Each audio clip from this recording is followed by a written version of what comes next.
as Cynthia said, we start as friends, play in business, become family. This ecosystem that we have of health and wellness practitioners and personalities and authors and publishers, when people come together that are coming from a purpose and are so dedicated to making a difference and helping people, they become the people you want to hang out with, right? So there isn't really this wall between business and personal, certainly not for me. My kids are grown, so it makes it a little bit easier. But I just love hanging out with my friends who do this kind of work. Just amazing.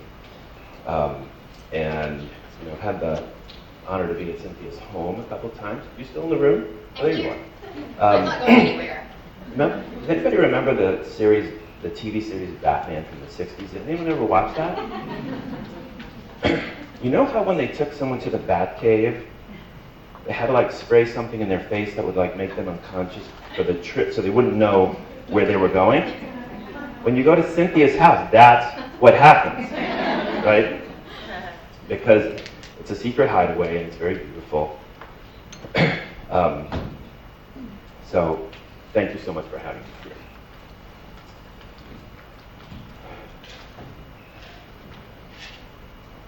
The other thing, when this will be for the whole week, and I didn't clear this with Cynthia, but when someone says, how many people in the room do this, how many people in the room do that, hands shoot super high, okay? So no hesitation. By the way, if you notice, my enthusiasm has rubbed off on Cynthia. That's really, we hang out so much, that's, right?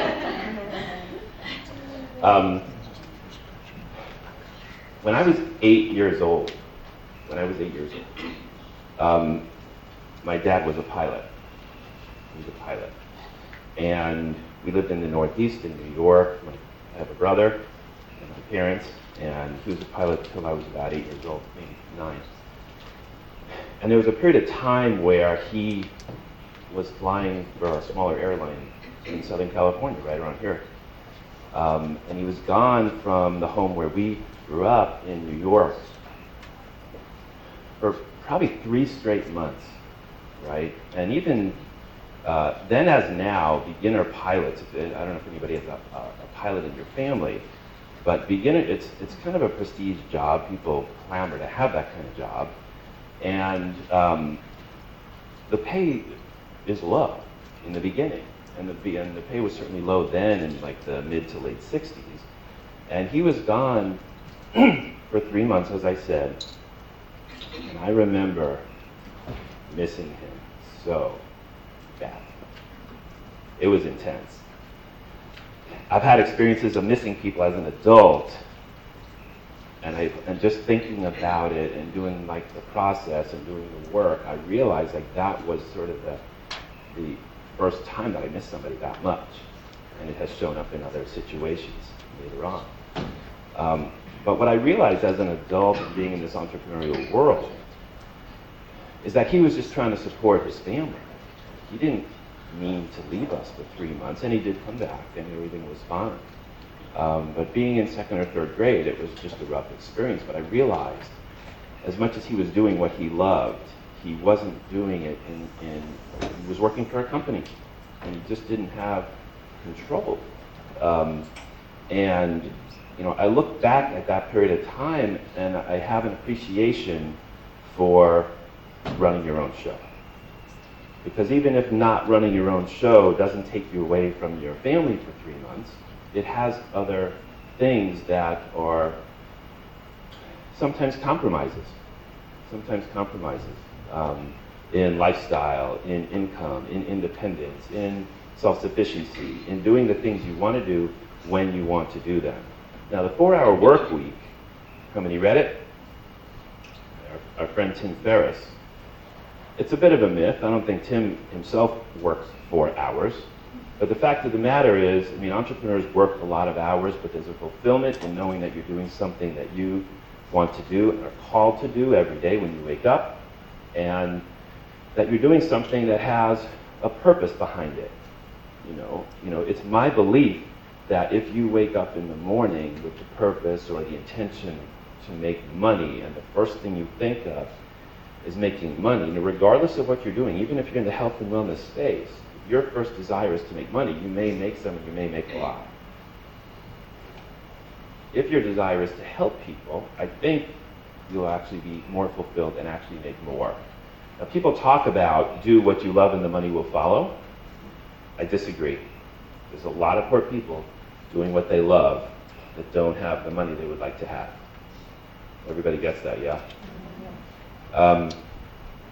So the way I would alter that phrase, and what we can talk about together today and for sure in the next few days, is do what you love, execute effectively, do the right stuff, take care of people, be transparent with your personal story, and the money will follow.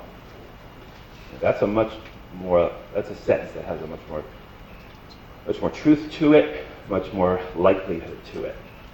Okay, and so hopefully that makes sense as well.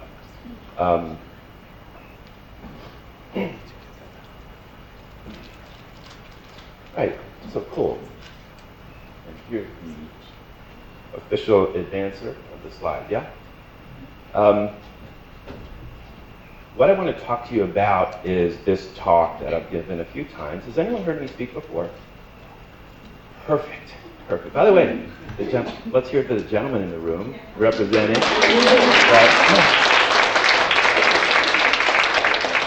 Appreciate that, guys. The name of this talk is How to Know What People Want and How to Let Them Know You Have It. And when you talk about messaging and when you talk about communication, the real catch is you better be a clear communicator yourself. And so, words are this thing that I love. None of us have a factory where if we want to have a different business, we need to redo the factory, have different machinery, different automation, different parts, changing a factory takes millions of dollars and months, if not years, right? Changing your business is changing your words. It can happen in a moment, certainly by tomorrow. And so I need to be super clear. Now, I trust myself to talk and speak with you in such a way that every person in this room will understand what I'm saying at all times. There will be little, if anything, left to interpretation. My goal, and I'm sharing this with you transparently because this will be your goal in speaking to your communities, will be that 100% of the things you say are understood, comprehended by the people to which you say or write those things. And not only that, everybody will interpret it the very same way. So we're not going to have fragmented messaging. It's going to land and be understood and comprehended by 100 out of 100 people in the very same way. Okay? So let's get into it and see how it goes. And by the way, before I really got into the importance of simplicity in language, I think the original name for this talk might have been like the psychology of aspiration or something that would have me sound, and trust me, I really want to sound smart. That's one of my things. Like I so want to sound smart. But I also learned that using words that people don't use every day totally gets in the way of clarity. And so believe it or not, smart is not the most important thing. Clarity trumps everything. So let's jump in. Do you have any art students in the room? Art students? No. All right, well, don't give it away if you know. Anyone know who painted this? Or you could just take a guess. 15 years old when it was done. 15. One guess? Van Gogh? Excellent guess. Excellent guess. Yeah, no. So the person that painted this at the age of 15, the same person who decades later painted that. Pablo Picasso, as you can see, right? So could you imagine the technical proficiency, the classical skill to produce this, virtually what we would call photorealism in the art world? Cynthia and I share a love for art. Virtually photo, like a Norman Rockwell, and almost, I mean, it's a painting, but almost like towards photographic, characteristics, right? And to have that capability, and years later, through creative self-expression, understanding how things are done at the highest level, and then making this choice, right? So a lot of times when kids come home, you see art in galleries for thousands of dollars, and someone says, "Oh, my kid can do that," right? We've all heard that, but not necessarily the case. So the point is, we want to learn the rules like a pro. Learn the rules like a pro so you can break them like an artist. Okay? Now, if this afternoon you set out, let's say you were, an airplane builder, you were into aerodynamics, and you decided, we're going to make a new wing for airplanes. We're going to just start over. If you didn't know how aerodynamics already are proven to work, you'd have a plane that wouldn't fly, right? The new wing wouldn't work if you didn't know how aerodynamics work, and your new wing could be a calculated departure from what we know works, right? So we always want to start with what works. And we don't have to bind ourselves and be, we don't have to be confined inside of a model of how everything has been done in the past, right? But we want to have a sense of best practices. We want to have a sense of what has historically worked. If for no other reason than that companies and personalities in our space have spent hundreds of millions of dollars to demonstrate in measured testing what it is that works. And we, in the current time, are the beneficiary of all of these practices. So if you know what works and you have a sense of how things go, how things measurably function and perform, it's cool to make departures from that, but it's a calculated departure. You're moving away from it a couple of degrees instead of trying to reinvent with no knowledge, in which event the odds of success are much lower. Everybody cool with that? Yeah, thank you. This is Danny Meyer. Who knows who Danny Meyer is? Awesome. No one. I only quote the stars. Danny Meyer is a restaurateur in New York with many of the most acclaimed restaurants in New York, and also the founder of a pretty fast-growing hamburger restaurant that you may have heard of called Shake Shack.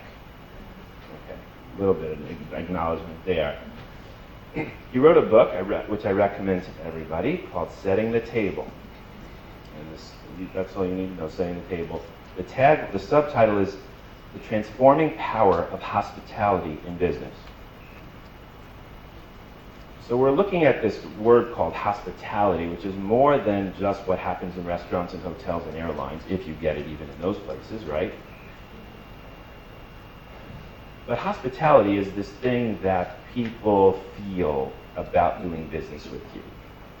Whether or not they get a result, you can give people great results, you can deliver what you say when you say you'll do it, have integrity around time and keeping your word. But hospitality is absent unless they have an emotional, qualitative experience around how you're taking care of them. And so Danny said, business like life is all about how you make people feel. It's that simple and it's that hard. So we're really in this era of making people feel good about working with us. And that's as important as anything. And so, I know there's nobody in this room that's at risk for being in violation of this or not taking great care of people. I still think it's important to acknowledge the things that we already embody and the things that we are already about, because it gives us confidence. It gives us the ability to hold our head high and say, I have that handled. I wake up in the morning and that's done. I'm going to take care of everybody that I encounter. People feel good around me. If I pay a toll to a human being, that person's going to have a better day. Because you're going to say hello, you're going to do what you do. That's the kind of people that you are, and know that. So I'm going to be pointing some things out, and you're going to think, well, I have that. That's saying, well, thank you. What else? Tell me something else new. I'm telling you stuff and sharing stuff as an acknowledgement to who you are, because part of feeling great and proud, loud and proud about what you're doing, is to acknowledge yourself for what it takes to do the profession that you're pursuing and the skills and the attributes you have already that set you apart from anybody who's not called to do what you do with the purpose that you are. Okay? Credibility. Credibility is really the beginning of messaging, the beginning of presenting yourself really to anybody, but certainly people that you're interested in having do business with you, right? Because ultimately, by the way, not only do you want people to choose you, but when your practices are full, you're going to be choosing your clients as well. You get that? You're going to be at capacity. And you're going to have criteria for the people that you work with. It's not going to be whoever shows up with a checkbook or a credit card. Okay? And some of you likely are at that point already. So credibility is that foundation of information about us that enables people to trust us. And when you read sales letters or hear from people sometimes in person, their track record or their credentials or their personal story sometimes is the last thing they say, it's left for the end, or it's a footnote, and sometimes omitted altogether. And while people don't walk around shopping or talking to coaches or advisors necessarily consciously waiting to hear the track record, but the brain will take them out of the game. Their brain will take them out of the game if that isn't established. And even if you establish it at the end of the conversation or at the end of the messaging, you're then counting on it to sort of retroactively, validate everything that you've said in the last 20 minutes. People will hear you differently. What you say will land differently if you help people trust you and feel good about you first. Okay? So George Carlin, unfortunately passed. His daughter lives here in LA. Kelly, she just came out with a great book about her life growing up with her dad. And whether you like his politics or his language or whatever, it would be interesting and instructive, on YouTube or HBO, wherever you can, to just listen to some of his stuff, because his observations about human beings are just amazing. And he said, I went to a new doctor and noticed he was located in something called the professional building. I felt better right away. Okay? So what this speaks to is the extent to which what you say about yourself, even like a label like professional building. Oh, good. I'm in the right place, right? Credibility comes first. Okay? Credibility comes first. My friend Joe Polish says the first thing people think about is, who can I trust? Who can I trust? Now, don't forget, we want a message, and we'll be talking about this together in the next few minutes. People have their conscious awareness about evaluating resources, coaches, advisors, people to work with. Their conscious awareness, and there's things that they don't necessarily think of that the survival-based brain has like surveillance for. Okay, but that part of our brain, the limbic brain, which at every moment is on alert to keep us alive. That part of your brain right now is actually on the alert for lions and tigers and bears and snakes, whatever could be a threat. You know that. We're all animals, and our brain is on the alert for that stuff. We feel safe in this room, and I'm sure we will be. But your brain is on the alert for danger all the time. So, credibility. I've said this many times, and I see it proven to be true over and over again, and this I don't think will ever change. I think the word of the year, if not the decade, and for the rest of your lives, the key word for me that I hear every day, all day, is story. Story, right? Not a new word to any of you. And human beings love stories. One of the things that would bring a smile to our face as young children is somebody telling us a story, right? And as adults, or being of the age that we would think we were adults, speaking for myself, stories still delight people. People hear the word story, and the brain lights up. Your spirits light up. There are sad stories, but most of the time people tell stories that are fun and engaging. Now, the thing I want to say is this, and I do. Speakers say write this down, and transparently they want you to write, they want you to get engaged. However, I write this down. Transparency establishes credibility better than actual credentials.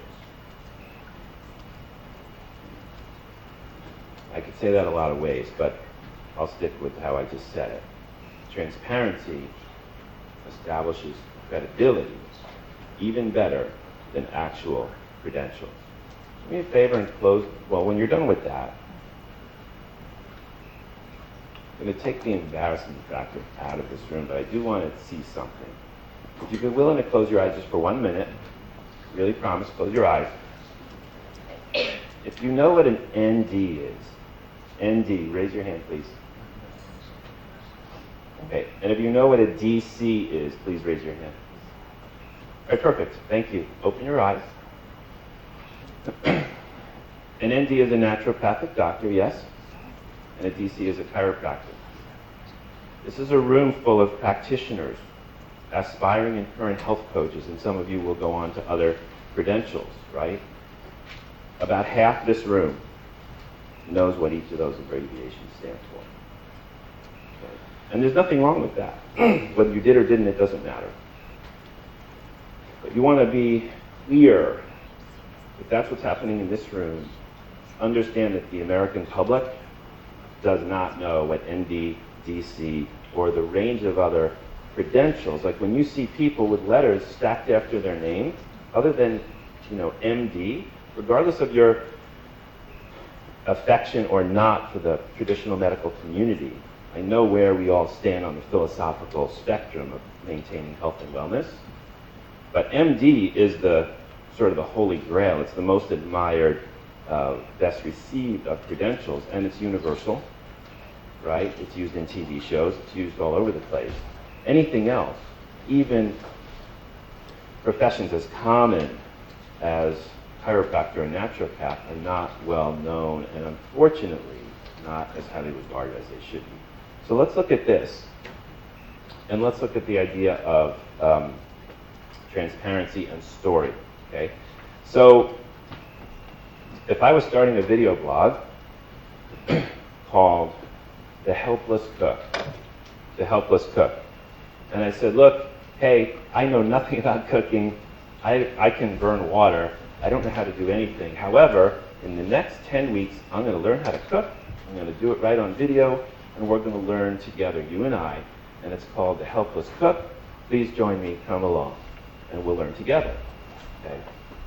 My credentials as a cook, 0, right? 0. I think my credibility, whether you want to join or not, my credibility is as high as it can be, because I've told you who I am and who I'm not. Told you who I am and who I'm not. Transparency is more important. Now, when we look at some of the really admired experts and personalities in our health and wellness world, we could start with Cynthia. We could talk about Tim Ferriss, Chris Carr, who many of you know. These are beloved, amazing human beings who've done their homework, who have compelling personal stories. And nobody's worried that they don't have an MD or any of those other degrees, degrees, certifications as health coaches, as nutritionists, these kinds of things. The public isn't very familiar with that. It helps to say what credential you do have. I'm never saying to ignore it or to devalue it. I'm all for it, so please don't take it the wrong idea. I'm more for every credential you want to have, because that makes you proficient, and it helps you stand apart, and it gives you the knowledge to actually make the difference you're committed to making. But in messaging, the most compelling thing you could ever share with someone is your personal story. And Cynthia is a model for that. Chris Carr, Tim, if you're familiar with our friend Bo Eason, he's really an instructor and a great teacher around personal story. His videos are amazing. So it's important to know that people want to know why you do what you do. Not only do they want to know what you do, they want to know why. You know, purpose is important to you. You wouldn't be here if you didn't have a purpose and a calling to engage in this work. But the people you talk to also want to know about that why. WH, right? And look, some people are hesitant or unwilling or shy to share that personal story because, I mean, I spoke before about story almost like fairy tales and happy stuff. But for a lot of people, the story isn't that pretty. I mean, real stuff has happened to every one of us. We just know that, you know. But the unwillingness to be open about that will put the wind in your face in terms of advancing your business, advancing your impact. Okay? It's no different than me or a lot of people I know being an introvert and being willing to stand on stage. You know, anytime someone says to me, I'm introverted, I can't do that. I said, okay, what else do you want? I can dismantle that in 4 seconds. What else do you want me to, it doesn't count, right? Your purpose has to get bigger than your introversion, bigger than your hesitancy, bigger than your shyness, bigger than your shame, bigger than all that stuff. Because that will help you live the life that you're here to live, make that difference with the people that you're committed to helping. You're going to save people's lives. Do you get that? People are going to live longer and happier and healthier. They're going to avoid pain and disease and all these kinds. This is the real deal, right? It's the real deal. Here's another thing I believe, and this is one of the things that I'm saying so you can be loud and proud, because what I'm about to say, no one in this room falls at risk of violating, which is for personalities, for coaches, for advisors, for experts, when ego is more prominent than message, trust heads for the doors. Hold on, I would write that down, seriously. When ego is more prominent than message, trust heads for the doors, the exits, trust is gone, trust leaves.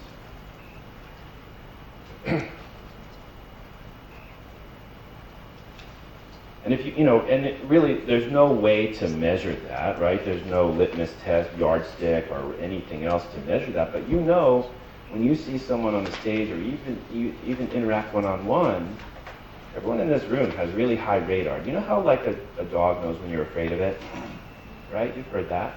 Like dogs know when you're afraid. Animals have this sense, but hello, we're animals too, and we have senses that we sometimes disregard. However, they're very real. And that's our brain alerting us to what's happening around us, right? So you know when somebody's in the game more for themselves than for the contribution they make to the world. You know that. So once again, everybody here I know is aligned with what I'm saying, but this is something that you can think about and take ownership of to be loud and proud. Right? Because you're here for a purpose. You know, if you are here, if you're pursuing what you love, and you learn and execute and do the right stuff, money will follow. And you're entitled, money's not evil, you're entitled to mountains of it. Mountains. As a result of the difference you make in this world, right? So we're all good with that. So, one of the questions when we think about messaging or presenting ourselves, and we're really kind of like putting this whole, like the words under a microscope now, right? Like you can really get a sense like the words that come out of your mouth, that they're on your web page, emails, whatever, like that's, the words you choose are everything, right? And so the question becomes, what do people really want? It sounds like such a simple question. Most people can't even answer it. right? You'd think it is the simplest of questions. This is Dr. Clotaire Rapaille. As I told you, I only quote massively famous people. And he wrote a book that I recommend. I've given it to probably 300 people, called The Culture Code. And the Culture Code is all about how the survival, that part of your brain which is programmed to help you survive, generates responses that you have to language, to people, to concepts, to products. Everything in your environment, there's your response of which you're aware, and then there's the response of which you're unaware, right? We have an unawareness about our response to our environment and people. Our brain is constantly calculating and sort of like determining, survival threats, say what's safe, what's not, right? So Dr. Rapaille said, most people have no idea why they do the things that they do. They could tell you why, sometimes, but there always is a reason.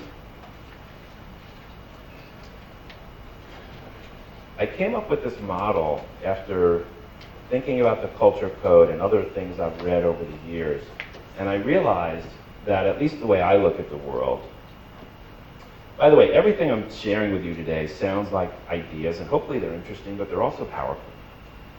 Everything I've shared with you has been tested in terms of themes, taglines, copy, and positioning of people and products that has been tested on the internet or in other media and measured and like validated to work in measurements. Okay? So if you're just coming up with another clever tagline or another clever headline and say, let's just try this other headline. Well, it might be, if it's clever, it might or might not work, but if it's crafted through a particular point of view or a particular take on psychology, you have a much better chance of winning. And so what I want you to know is everything that I'm sharing with you has one and one big. It's one thing if everybody knows what like an opt-in email is when people opt into a list, right? This kind of thinking, instead of maybe a 20 or a 30% lift in the rate at which people opt into an email list, generates 300, 400, 500% increases when you are really speaking to people with this kind of specificity and this kind of compassion as well. So I came up with this model called the drivers of desire, which is if people hear about a product or you talk to them, share with them what you're doing, the question becomes, what's their response? What's their response? And this model speaks to the three domains of response, if you will. Okay? Number one being will tell, which clearly they're aware of their thought and they're willing to say. They're willing to say it to you. Won't tell is similarly what people are aware of, completely aware of their response and their reaction, won't share it. It's too shy, it's embarrassing, it's private. They wouldn't even tell their best friend. And sometimes they can't even look in the mirror and acknowledge it. They are aware of it, but they will not say it. And then can't tell. Once again, this is the survival base. I keep pointing here. I wonder if the limbic brain is in the back of my head. What people can't say, it's a response that their brain is aware of, but it's below the level of awareness. They're not conscious of it, and therefore they can't report it. It's a blind spot. So if you had people in a focus group or in a survey or just in a one-on-one communication, there's certain things people can't report on that nonetheless do drive their response and their willingness to engage, buy, opt in, whatever the desired activity or action is. They're not aware of it. They cannot report it. So let's look at a few examples and actually see how this works. I think the idea of weight loss and the extent to which food and dietary habits drive body image and body shape and weight is probably universal in this room. In our culture, in America, let's say, and this would be true in Canada, probably Australia as well, some of the English-speaking countries that are culturally similar to ours, but let's just talk about the U.S. for the moment. People talk about diet and weight loss all the time, right? People, regardless of what we wear, our shape is somewhat visible. People talk about it. Oh, I'm trying this diet. I'm just started exercising. All the things that people say. You could list them all day long, right? But there's a willingness to talk about it, for most people. That's the will tell. The won't tell around weight loss is, where the excess fat is accumulating on the body. There's a jiggle here, there's a roll there, the clothes aren't fitting like they used to. It's kind of like the embarrassing stuff, that certainly people are aware of, but just not willing to say, maybe to anyone. Their best friend, their neighbor, their sister, whoever. So that's the won't tell. They're aware, but they won't say. So what's the can't tell around weight loss? What would be happening in the survival-based brain driving the accumulation of extra body weight that people can't report on? And that is really, as described in the culture code, the extent to which physical insulation on the body is actually literally a barrier between that person and their external world. And something that many of you have heard about, read about. It's a barrier to relationship, it's a barrier to community, it's a barrier to connection in general, right? And so that's not something typically people have an awareness of. It's not the way we think, and yet in terms of our desire to be appealing, in terms of our desire to attract whoever the men and women that any of us want to attract, in terms of the imperative to perpetuate the gene pool, to reproduce. These are some of the kinds of things, and there's other emotional issues as well. We all know that. But there's a lot about weight loss that isn't in people's awareness. And so when you see Jenny Craig or Nutrisystem saying, and I forget the exact line, but one of them used a line in the last couple of years, make your comeback. Make your comeback. And this is really about returning to the community, returning to your relationships. The physical barrier goes away, and you come back, in a manner of speaking, right? So, will tell, won't tell, can't tell around weight loss.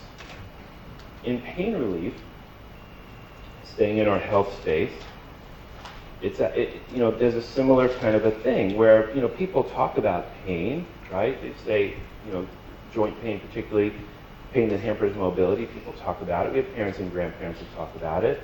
Early onset arthritis. I had an aunt with bad arthritis in her 30s. It happens. Kids can get arthritis, but the point is we know it's mostly older people, right? 50, 60, even 70s and beyond. So people talk about that. The won't tell, they're aware but they won't say it, is the extent to which their independence and their self-sufficiency is compromised. They can't dress themselves necessarily. You see older people with like Velcro straps on their shoes. They can't maybe go shopping. You know how with like people 80, 90 or older and they're super healthy and independent and people say they get around, right? You've heard that? They get around on their own. Isn't that it's amazing? Well, getting around is moving. It's mobility. Think of the word people use. So the can't tell in pains, I think, is super interesting. Like in our culture, the medicines we have, pain is not pain is uncomfortable, but nobody gets concerned that it's a survival threat. We don't think of pain around death. But as animals, in the fullest expression of pain in nature, the fullest expression of pain, an animal can't do two things necessary to survive: get food and defend itself, right? So the fullest expression of pain to our brain, which was constituted however many millions of years ago, yes, we have our contemporary culture, but our brain's the same way it was a long, long time ago. And our brain experiences pain, and we don't think of it this way, but for the brain it's a survival threat for the reasons I shared. And people can't describe that. They have no idea. Whoever thought of that? But if you watch pharmaceutical ads on TV for pain relief products, what are the people normally doing? Dancing, gardening, fishing, hiking, playing with their grandkids. So there are marketers and people selling products, whether you like pharmaceuticals or not, or you want to pick and choose the ones you do and don't like. That industry is looking at this kind of psychology. And it's not underhanded, and it's not, there's nothing evil or underhanded about this, but the point is it enables you to talk to people with compassion, right? We're not going to talk to people, we're going to talk to people appropriately with the compassion that we have for what it is they're experiencing, both physically and emotionally, right? We're not going to go into the can-tell and say, I know you've gained this weight because you really want a barrier between yourself and your external world. And I know that your brain is really thinking that this pain could take you out of the game, but I promise you, if you go in with that stuff, you're talking gibberish, jargon, nobody would ever understand it. You'll be killed off. However, whether it's you or a copywriter that's supporting you, a team member that's supporting you, it is a useful exercise to think about the drivers of desire, what people will tell, won't tell, and can't tell, just to have an understanding and an appreciation for what it is that people are experiencing in their awareness of what they will say and won't say, and then in their unawareness. Think of the depth and the nuance of how you can talk to people and the compassion if you can just give those things some thought and think about people in their experience. Don't think about them. Think as them. Think as them. You can project yourself into the shoes of the people you support. That's who you are. Needless to say, you've all done work on yourselves in one way, shape, or form. This is an emotionally brilliant audience. I know that. So Dr. Rapai said every word has a mental highway. Right? Words are provocative. Words remind us of everyone's most familiar experience of their own past with respect to making changes around their health, their wellness, or weight. The universal experience for most people is that of disappointment. And sometimes repeatedly, frequently repeatedly. The people that are going to come to you for support are going to tell you how many diets they've tried, we're not the cheapest game in town, but we probably are the most effective, right? The methodology and the support that you have for people, combined, there's nothing that they can do that's better, and that's not smoke. That's the case.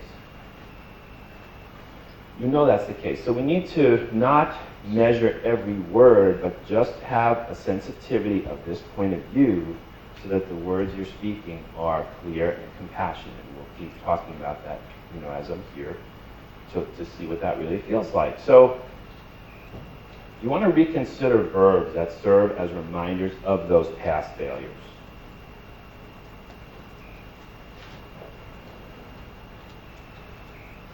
It's interesting because very few people have a 100% perfect experience of their school years.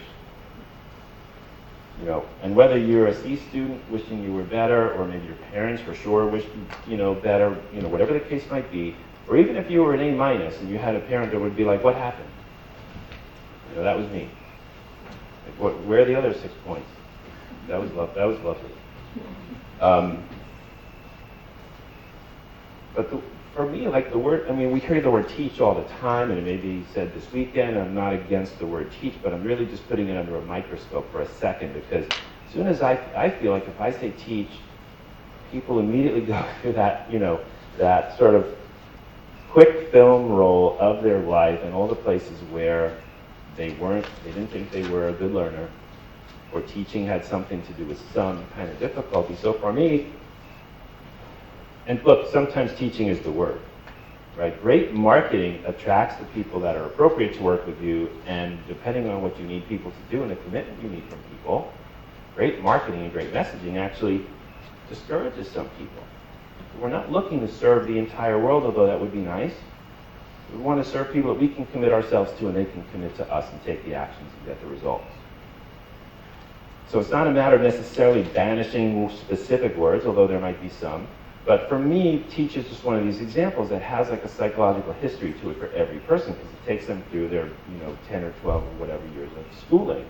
So I'll just say share, explain, demonstrate, show, things like that, because I just don't want to activate psychological pushback and possibly not be able to serve a person that really I can serve. right? I have a consumer platform coming up in the next few weeks that I'm launching for the first time, and it's about helping people take baby steps with respect to their health. And I've actually taken the step to banish the words change and habit from this platform.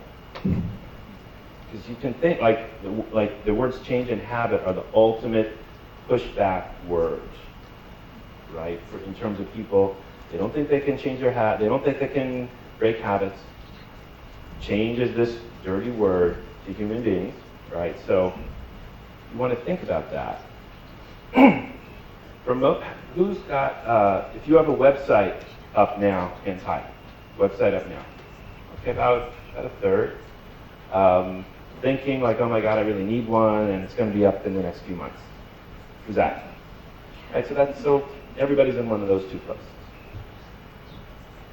Some of you with websites now, and even some of you, well, everyone that's going to put up a website, you guys will be great because we're here. Some of you right now are communicating as effectively as that sign. I said earlier, clarity carries the day, no matter what it is you have to say. So, the great copywriters in this space that write for consumer health, people like Cynthia, people like Prevention Magazine, people like, oh goodness, Mark Hyman, some of the personalities and brands that we know and I think admire, the copywriters that write, selling copy for some of these very high volume communications, they know that to communicate effectively to the American public is to write between a 5th and 8th grade education. 5th to 8th grade.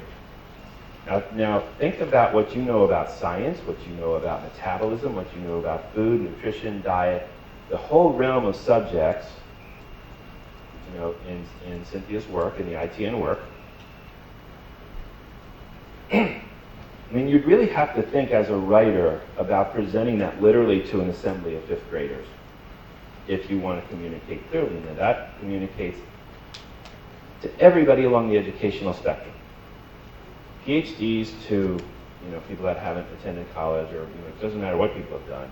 If they know how to read and understand words, 5th to 8th grade is where you communicate to be as inclusive as you can be and support the people that really you can support. So, words like methodology, paradigm, immunocompromised, that's a good one.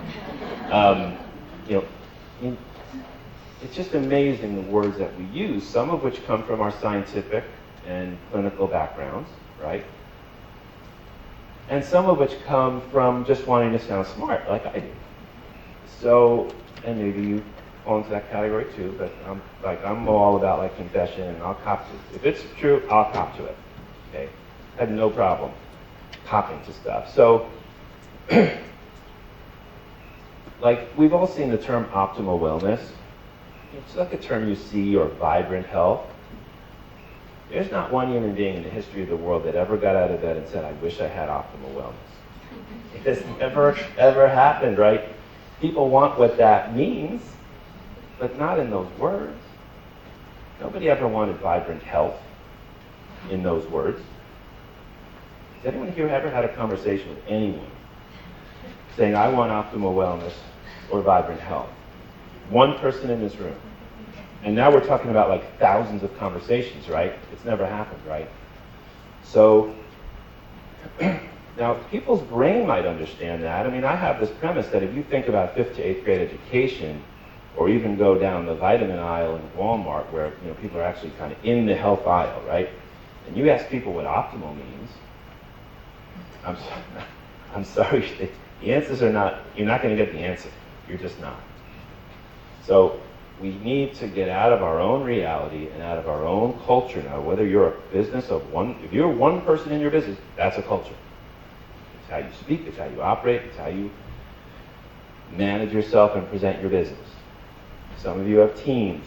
I don't care if you have one, if it's just you or 1,000 people, there's a culture, and you need to be aware of allowing words to exit your internal culture or your reality and become part of your market. Did I just see a sign for time? No. Okay. We're putting words in front of people that either are not the way they speak or things they just don't understand. Like triglycerides or, something of that nature. Because here's the thing. We want to talk to people's hearts, not their brains. Okay, it doesn't mean we're bypassing their brain, but we're going to talk to their brain and their heart, let's say. Because if you talk to their brain only, you might get a transaction. You might get one session. You might get one product sold. If you speak to their heart, you can get a relationship. The brain engages in transactions, the heart in relationships. Now that might sound like a woo-woo, new agey kind of a statement. In 2015, that's hardcore business from my perspective. Ask Zappos.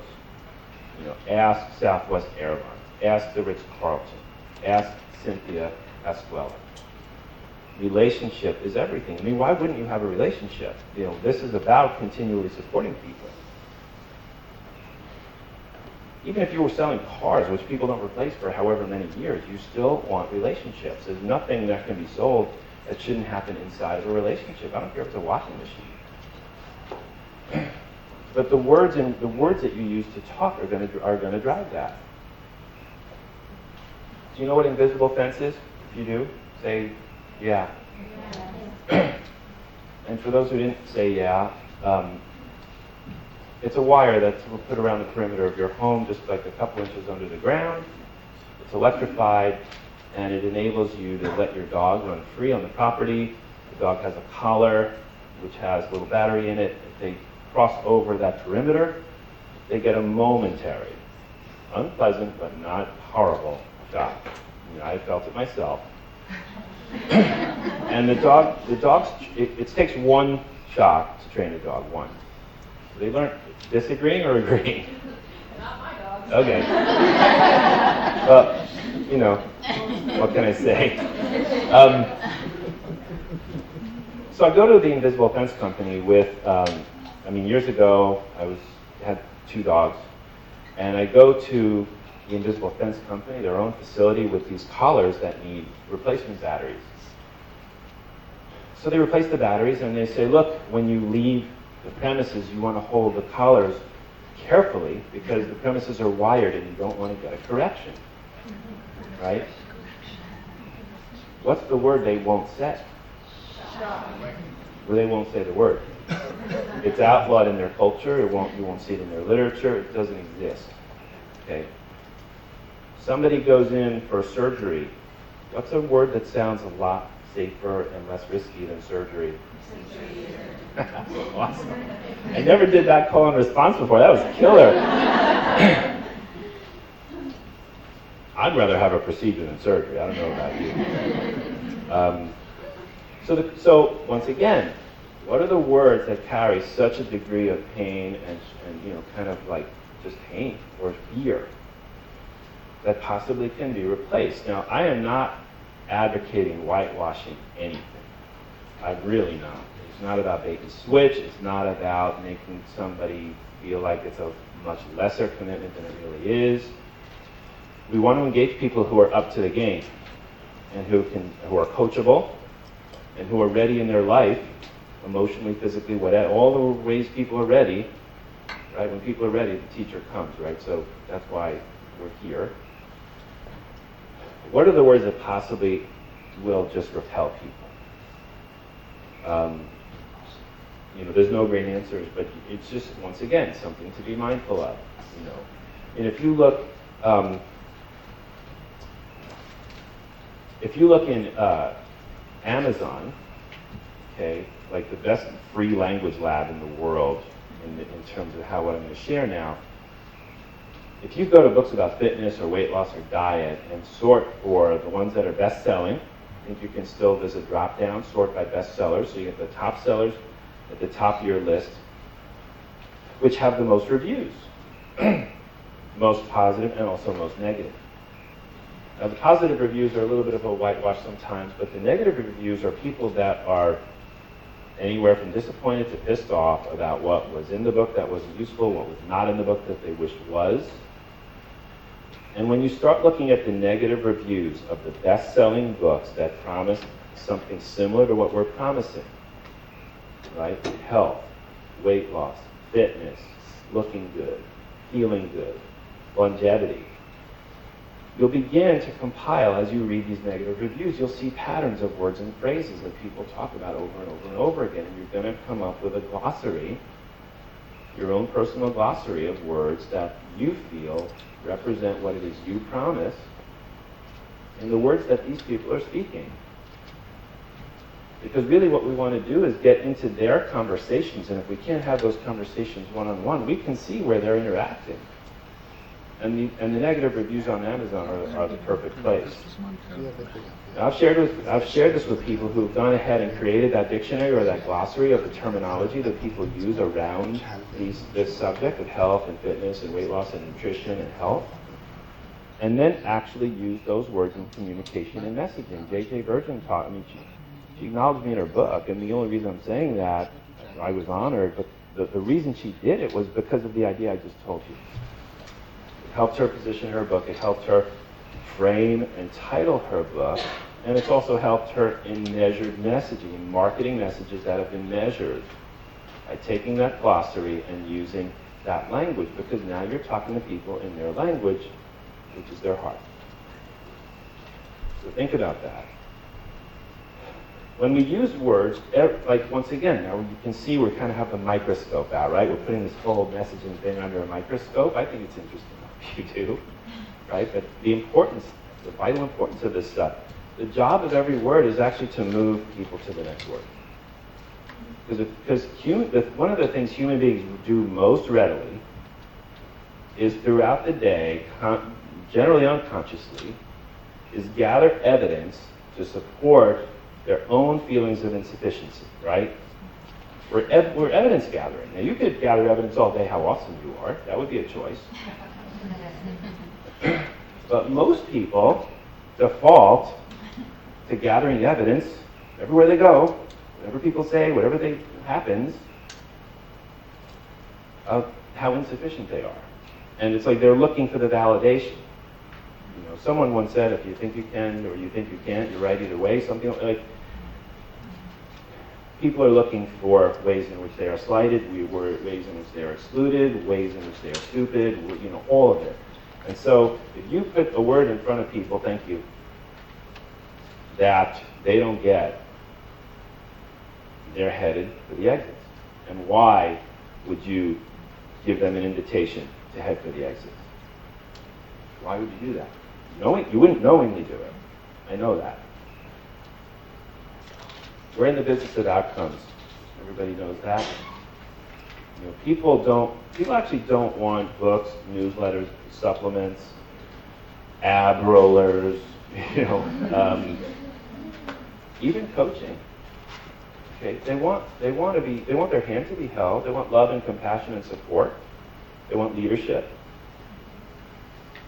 But if they could push a button and have the result they want without any interaction, most people would do it. And we need to acknowledge that. Okay, we're taking people by the hand. We're walking them across a goal line to a particular outcome. Okay. So benefits is what that is about. You know, the features of what you're doing. Here's the plan. Here's what we're going to do. Here's your menus. Like that. Those are the features.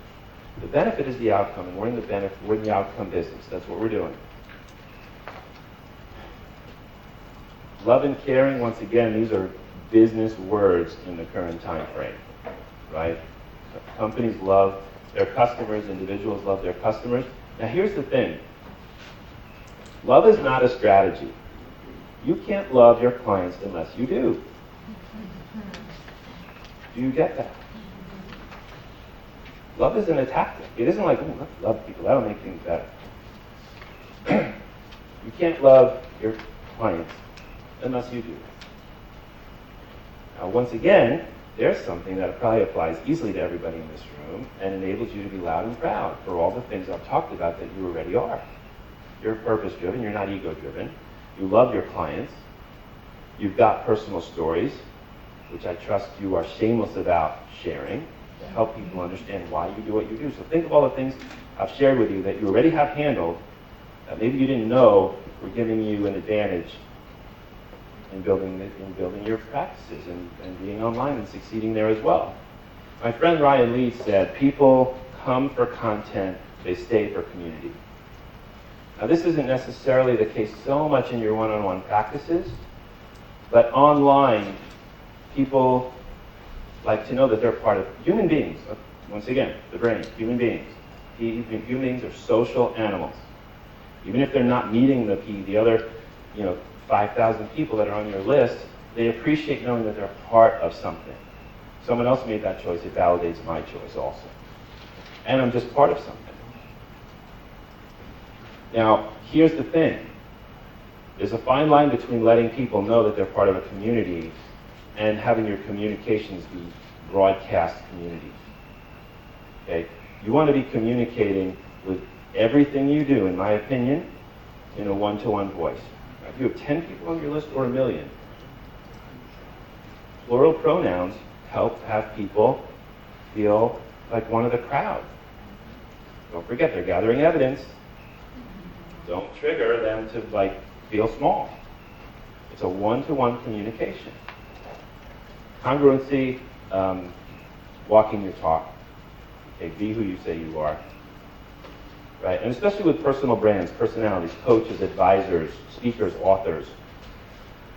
Congruency is important. People want to know you have succeeded at what it is you're teaching and that you're actually living that life.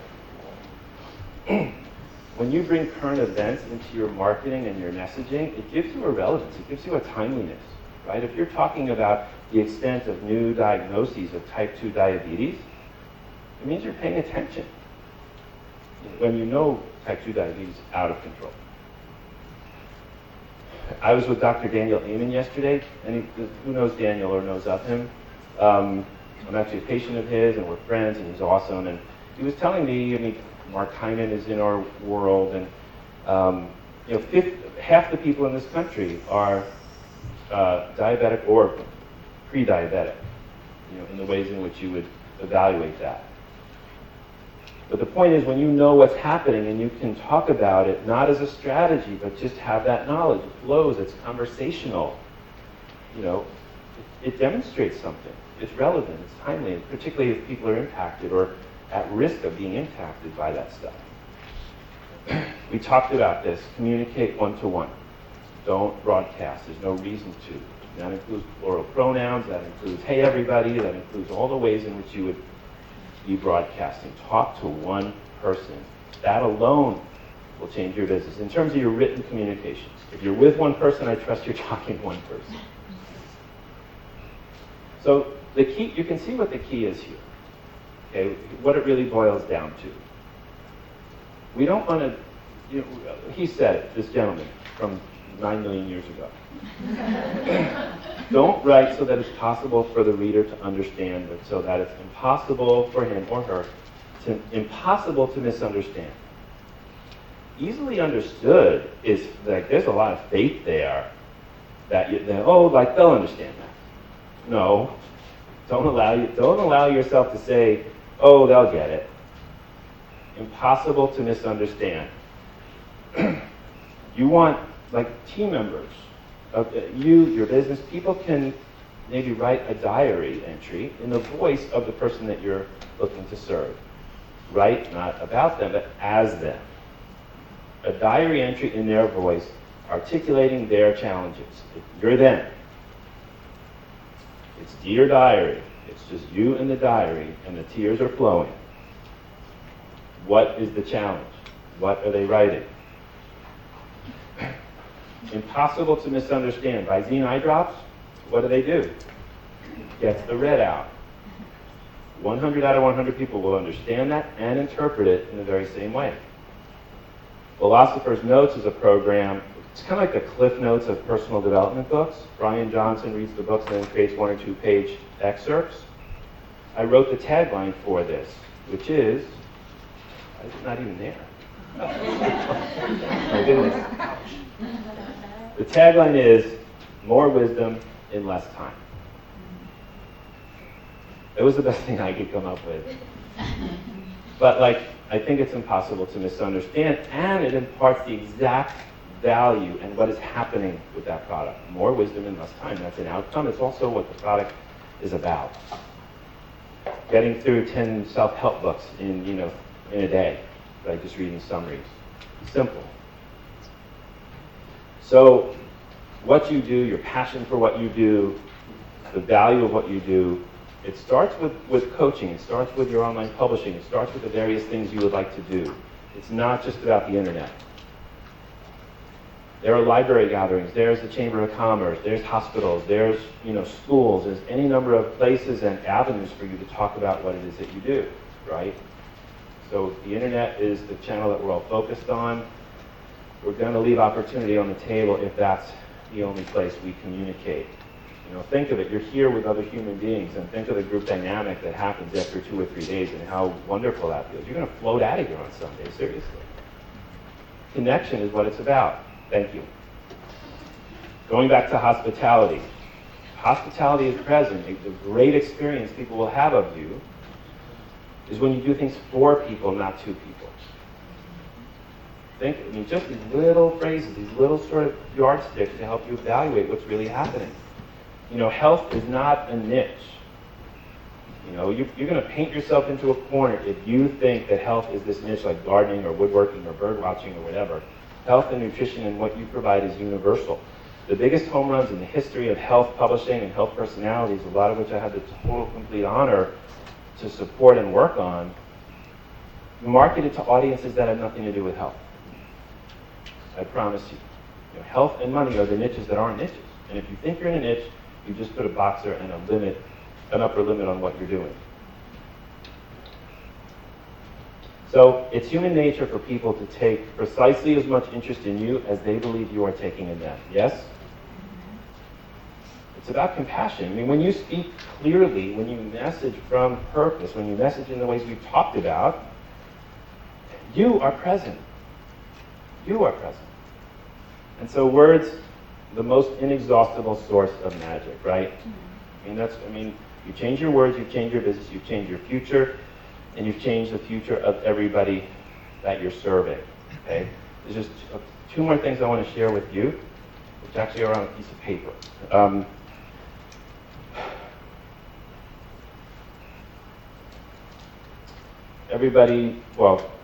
This was said by somebody that you all know. You can't stay in your corner of the forest waiting for others to come to you. You have to go to them sometimes.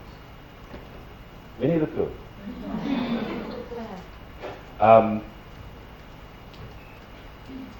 Look, you have something that nobody can ever buy, train for, or hope to become. And that's you. I just got to chill. Nobody can differentiate, your main point of differentiation is yes, you have the knowledge, yes, you have the commitment, yes, you have the compassion, yes, you have the story, but you have competitors, but you have no competition because you're you. Okay, and that's handled. Cynthia is handled by Cynthia, right? Cynthia is handled by this person and soul called Cynthia. You can model enthusiasm, you can model commitment, but it needs to be as who you are, on your spectrum of being, if you will. Okay? So the very last thing, my friend Kyle Cease said this: when you are in your ego, you will quickly discover that the world does not revolve around you. When you are in your soul, you will learn that it does.